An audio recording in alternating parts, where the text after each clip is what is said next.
Hi guys, welcome back to Middle Class Reactions. Today we're going to take a look at what's going on in Venezuela. So I've seen this talked about a lot on CNN, Fox News, MSNBC, any of that.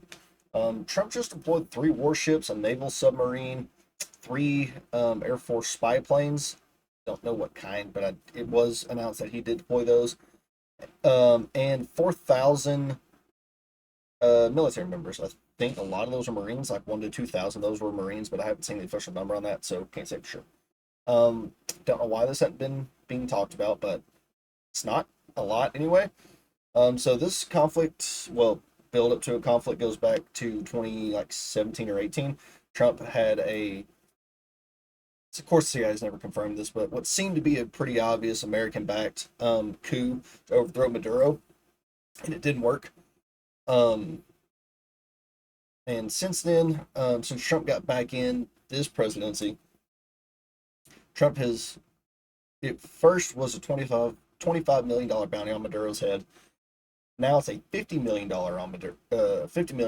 bounty on Maduro's head. And Trump's saying that he's the head of a drug smuggling cartel that's also designated as a terrorist organization. So things are getting kind of spicy. We're going to take a look, and I'm going to give you my thoughts at the end of the video.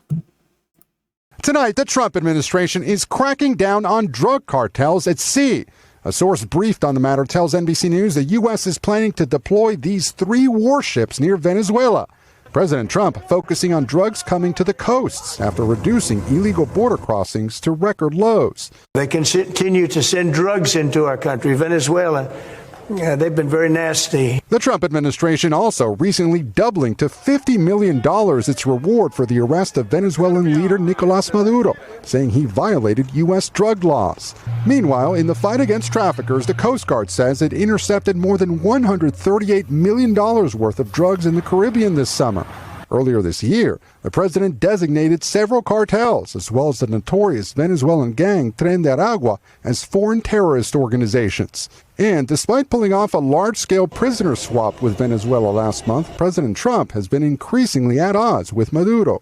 He's prepared to use every element of American power to stop drugs from flooding into our country and to bring those responsible to justice. The Maduro regime is not the legitimate government of Venezuela. It is a narco-terror cartel. Now, the Venezuelan government has banned drone flights throughout the country amid what it considers a threat from the U.S. A U.S. official tells NBC News the warships will be used for intelligence gathering and surveillance in international waters. Still, Maduro just announced that he's mobilizing militia members across his country in response. Tom? We thank you for watching. And Okay, so, yeah, that's happening. At the end of there, when the guy said Maduro's is mobilizing militia members, according to Maduro, the number of militia members he's mobilizing is 4.5 million. Now, whether that's, I don't think Maduro could get 4.5 million people to fight in his name, but I very well could be wrong. So yeah, that's what's going on. Looks like we might be about to go give Venezuela some of that good old American democracy that always works, everywhere else in the world.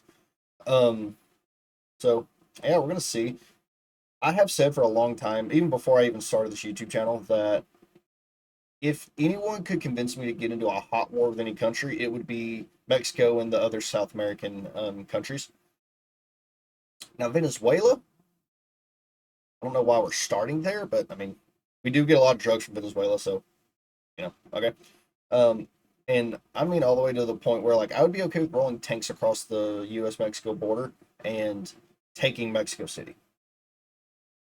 Like, full-on invasion. I'd be here for it.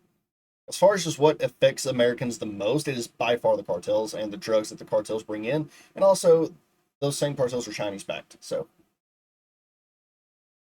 China is doing in Mexico what we did in Ukraine to Russia. Pretty much. Different way. Of course, we weren't doing the drug route, but that's what China's doing. And I don't like it. So, if the U.S. government were to sell me on any conflict right now, I'm very anti-conflict overseas, but as far as here goes, I wouldn't be opposed to, rolling some tanks across that border and mobilizing a couple battalions of U.S. Army Rangers and just getting at it. So, will that ever happen? Probably not. Would I like to see at minimum some special operations in Mexico hitting these cartel members to let them know, like, hey, we can kill you at any time? Yeah, I would like to see that, but we'll see. I don't make decisions, so we'll see what's going to go on. I'm going to keep y'all updated as I can with this. So hope y'all stay safe. Like, share, subscribe, do all the stuff you know you need to, and I will catch y'all later.